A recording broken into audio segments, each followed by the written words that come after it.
Welcome. If you want to stop Snapchat from using your microphone, you're in the right place.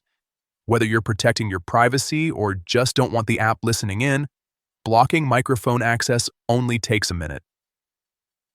Let's walk through it step by step. First, open your phone's settings. This is where all your device controls live, including app permissions. Once you're in, scroll down until you find Apps or App Management.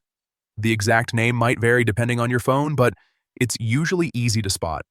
Next, tap on Apps. This will show you a full list of all the apps installed on your device. Scroll through the list and find Snapchat. Once you see it, tap on it to open its settings. Now look for the Permissions option and tap on it. This section controls what Snapchat is allowed to access on your phone, like your camera, contacts, and microphone. Here's the important part. Tap on Microphone. You'll see a few options, but what you want to do is select Don't Allow.